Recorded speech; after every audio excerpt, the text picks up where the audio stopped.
Everyone, स्वागत है आप लोगों का नए स्कैल्पिंग वीडियो में। तो काफ़ी दिन से वीडियो नहीं आ रही है कि रीज़न है कि मेरा स्पीकर ख़राब हो गया, तो मैं एडिटिंग नहीं कर पा रहा था। तो एक दूसरे लैपटॉप में कर रहा हूँ।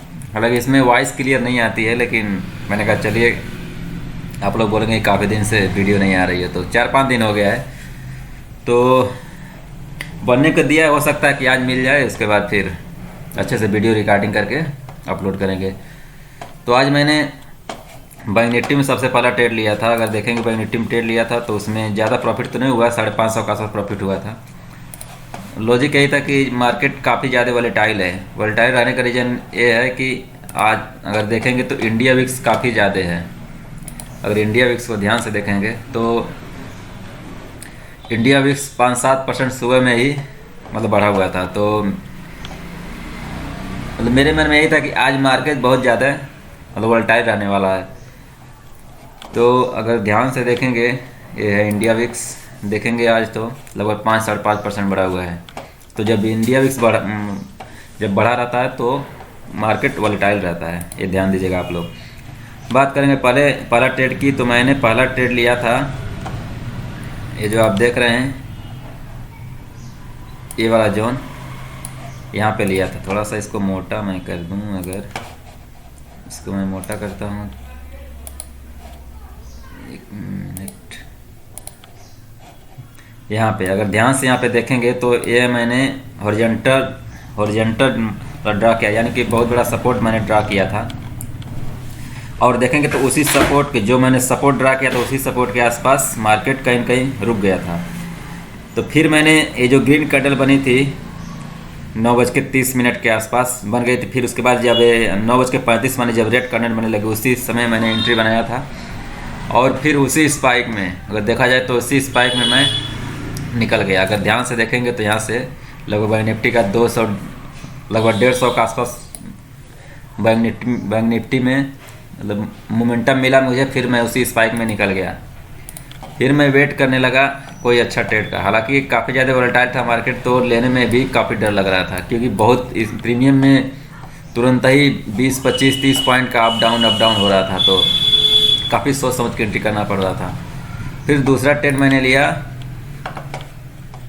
निफ्टी में, जो कि निफ्टी को आप लोग ध्यान से देखेंगे तो इसमें ये वाला बहुत सपोर्ट के आसपास था ये मार्केट। अगर देखेंगे तो यहाँ से बार बार मार्केट एक बार दो बार वहाँ से कहीं कहीं क्लोजिंग इसके ऊपर ही थी। तो मेरे माइंड में यही था कि कहीं कहीं 23,700 के आसपास मार्केट ऊपर उठ सकता था, लेकिन मार्केट काफ़ी वोलेटाइल था।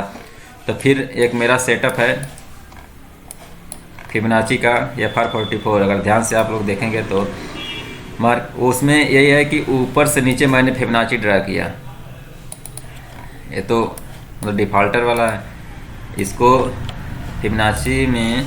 फिबोनाची का मेरा सेटअप है FR44, इसको अप्लाई किया। फिर अब इसमें मुझे ये देखना होता है कि मार्केट अगर नीचे से ऊपर आ रहा है तो फिर अगर कॉल साइड में हमें लेना है तो ये जो जोन होता है 0.44, देख रहे हैं आप लोग, ध्यान से देख रहे होंगे कि 0.44 ये वाला जोन, इस वाली जोन के अगर ऊपर मार्केट निकलता है तो फिर हमें कॉल साइड में घुसना है। और इस वाले जोन से ऊपर जाते ही हमें कॉल साइड में घुस जाना है। फिर अगर ऐसा लेना है तो यहाँ पे आपको वेट करना है, यानी कि यहाँ पे अगर आता है मार्केट तो फिर आपका एसएल रहता है। ठीक फ्रेंड, तो उसको देखते हुए मैंने कॉल साइड में एंट्री बनाया था। जब निफ्टी में जब 23,555 के ऊपर जब जाने लगा तो फिर मैंने एंट्री बनाया। अगर ध्यान से देखेंगे तो उसी के आसपास से आ रहा है। ध्यान से देखेंगे जो 44 वाला लेवल है 0.444 वाला, तो 44 वाला लेवल यहाँ के उसके आसपास आ रहा है 723,755। तो जो ही 23,755 के आसपास जाने लगा फिर मैंने एंट्री बनाया था कॉल साइड में। फिर उसमें मैं, अब देखिए इतना ज़्यादा वोलेटाइल हो रहा है, इतना ज़्यादा वोलेटाइल, और मेरा टारगेट ये था। लेकिन कहीं न कहीं इतना ज़्यादा वोलेटाइल होने के कारण जब ये 15 EM में, अगर उसके बाद अगर टारगेट देखेंगे तो टारगेट तो मेरा ये था लगभग 23,790 के आसपास, लेकिन मार्केट कितना वोलेटाइल था। तो फिर मैंने देखा कि 15 EM में आ रहा है। तो 15 EM में से अक्सर मार्केट रिजेक्शन फेस कर रहा है, मतलब रिजेक्शन फेस करता। कहीं ना कहीं अगर ध्यान से देखेंगे तो बार बार 15 EMA से, अगर मार्केट मतलब डाउन ट्रेंड में है तो वो बार बार मतलब रिजेक्शन फेस कर रहा है। तो वहीं पे आसपास जब हल्का सा जब गिरने लगा तो मैंने मतलब तुरंत ही सेल कर दिया, और 10 पॉइंट के आसपास मुझे मतलब प्रॉफिट मिला था उसमें, यानी कि 700 साढ़े 700 के आसपास देखेंगे तो 700 साढ़े 700 के आसपास मैंने मतलब 700 साढ़े 700 के आसपास मेरा प्रॉफिट हुआ था उसमें। और ये दोनों देखेंगे तो मैंने हीरो जीरो करा था, लेकिन बार बार बड़ी बड़ी स्पाइकें कर रहा था, इसीलिए मैं कॉस्ट टू कॉस्ट और दोनों में निकल गया था। मिड कैप का एक्सपायरी था और एक्सपायरी था और बैंक एक्स का, तो दोनों में मैं हीरो जीरो कर रहा था, लेकिन कोई ढंग का मोमेंटम मुझे नहीं मिला, इसीलिए ये भी निकल गया मैं तुरंत ही। फिर उसके बाद मैंने कोई ट्रेड नहीं किया। यानी कि ओवरऑल अगर देखेंगे तो 888 के आसपास इसमें प्रॉफिट हुआ है, और अपस्टॉक में देखेंगे 700 के आसपास इसमें प्रॉफिट हुआ है। तो कुल मिला का आज मतलब प्रॉफिट डे रहा मेरा, और अच्छा दिन रहा है आज। हालांकि मुझे प्रॉफिट थोड़ा ज़्यादा चाहिए था, लेकिन जो मिला वो सही है, ठीक है। और कल का अगर देखेंगे, कल क्या हो सकता है कि कल, और ये अगर ध्यान से देखेंगे तो बहुत बढ़िया सपोर्ट निफ्टी पे, जहाँ से बहुत बड़ी करने, इसको 15 मिनट पे करते हैं हम। 15 मिनट पे करेंगे तो ये देखेंगे ध्यान से 23,550, यानी 23,000 जो कि साइकोलॉजिकल लेवल है। कल अगर इसके इसी जोन में आसपास अगर खुलता है और इसको अगर ब्रेक करता है, यानी कि 23,550 का लेवल अगर ब्रेक करता है, तो फिर अगला सपोर्ट जो आएगा निकल के, यानी कि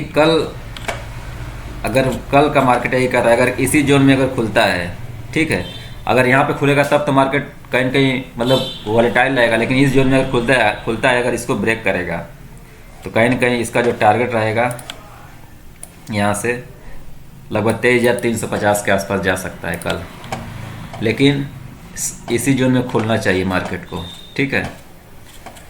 तो और वही हाल अगर बैंक निफ्टी का देखेंगे तो ये